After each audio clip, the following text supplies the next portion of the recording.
thing is, when you heat a food products, let's say this is a steak. When you heat it, most of the time you're heating them is on the surface. The bacteria on the surface to kill because the temperature is very high. And the internal geometric temperature is gradually grow. So it's not going to kill the insect immediately. Therefore, at the beginning, you have this shoulder time.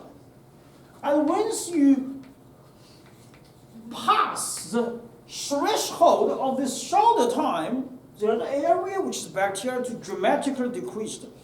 Let's say like cooking steaks. After 5 minutes, you put on the grill, starts to killing bacteria. But at the end of the day, if the temperature is not high enough, you will see some of the tail there. We call it a tail. This tail usually means it's a bacteria resistant to heat.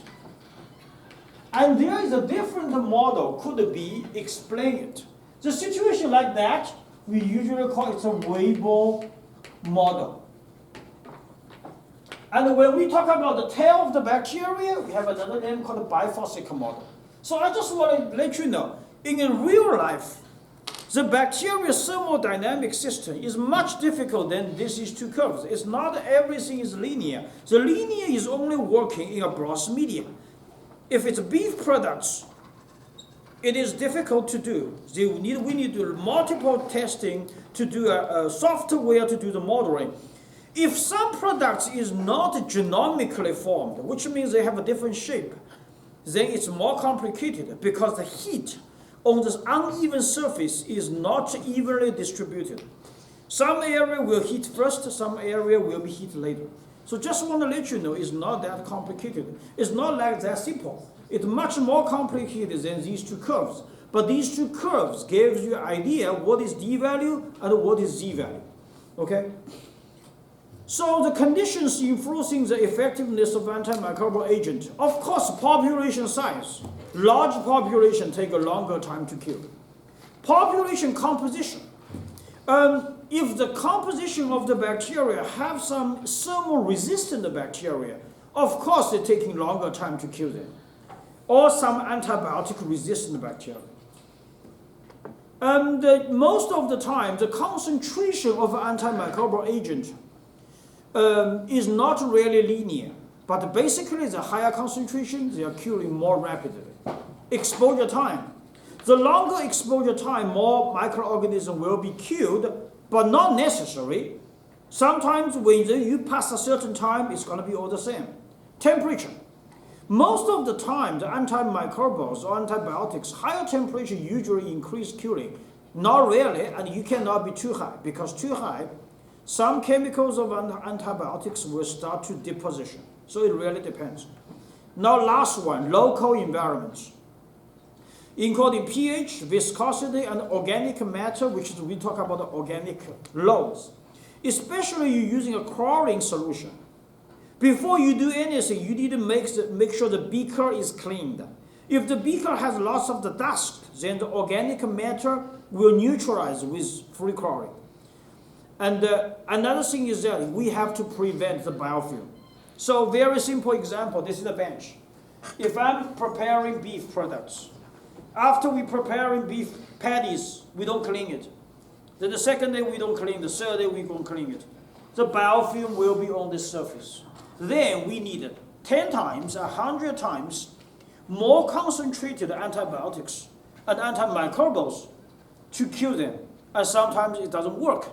Because the biofilm, once they formed, they will do a cell-to-cell communication, we call it a chlorine sensing, and will make them more resistant to the antimicrobials. Okay, so local environment is also very important. Some examples. This is what we do in the lab all the time. And I said, please, using loop to flame it, make sure it's all red. It's a sterilization. Heat is most common physical control methods. Because water is removed, floating nuclear gases are destroyed. This is a dry heat and a moisture heat. So dry heat, change microbial proteins, remove water, it's like an oven. Moisture heat, denaturing proteins. This is a very useful tool for explain the temperature. Lots of the time, our human used refrigerator home temperature is 5 degrees Celsius. But I want to tell you one thing, don't set up at 5. You need to be a little bit lower. Remember, we talk about the dangerous temperature zone is 40 to 140 degrees Fahrenheit. 5 is right there. Our home used freezer, minus 10 degrees Celsius. Our body temperature, 37. If you're above that, you have a fever, is that right? 63 degrees Celsius. Killing bacteria in 30 minutes. This is called a pasteurization. Coming from Louis Pasteur, so we call it a pasteurization. Most of the time, your milk products, if you buy a bottle of milk from Kruger, you look at the labels, they will say flash pasteurization. What is that? Very soon, 15 seconds, going through a hot line. The temperature 71.6 degrees Celsius. They killing vegetative cell and the background bacteria, but not for endospore. How about the endospore? At least 100 degrees Celsius for 30 minutes. 121 degrees Celsius for 15 minutes. What is that? This is temperature used for pressure cooker, and it is also widely used in all these academic used autoclaver. Let's say the autoclave room just beside our lab, that is 121 degrees Celsius. 140 degrees Celsius, that is kill everything in just 3 seconds. Really hot. 160 degrees Celsius, killing spores in 2 hours in a hot oven.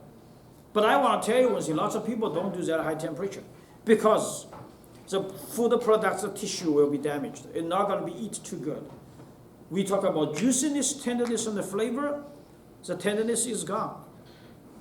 So that's why that high temperature people doesn't use too much. People most of the time like use 63 degrees Celsius to do a low temperature, long time cooking will make the beef products is more tender. Okay, so that's dry and moist heat. Last slides for today, pasteurization of milk.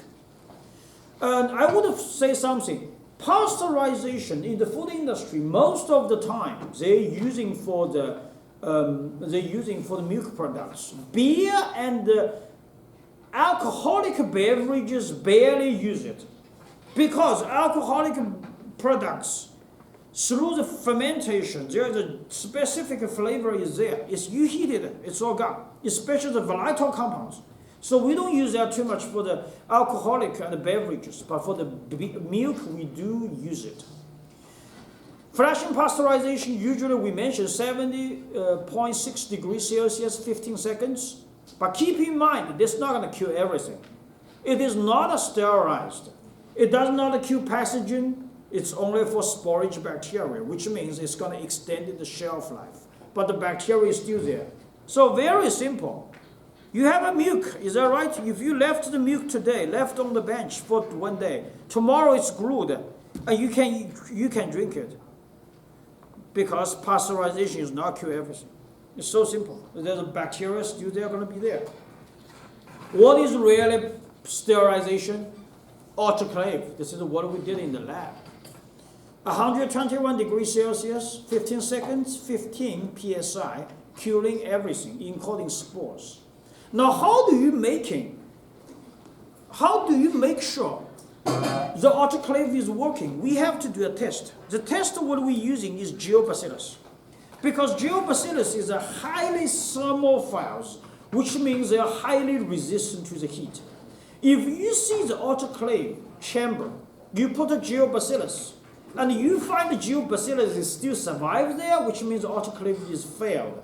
If you didn't see any growth of the geobacillus, which means the autoclave is working well, at least from one standpoint. Most of the time for the autoclave, we use a tape. The tape looks like this. We're using a tape as a marker. Once the autoclave reaches certain temperature, certain pressure, it will become black. It will become like this. So this is autoclave tape will modify whether the autoclave is working.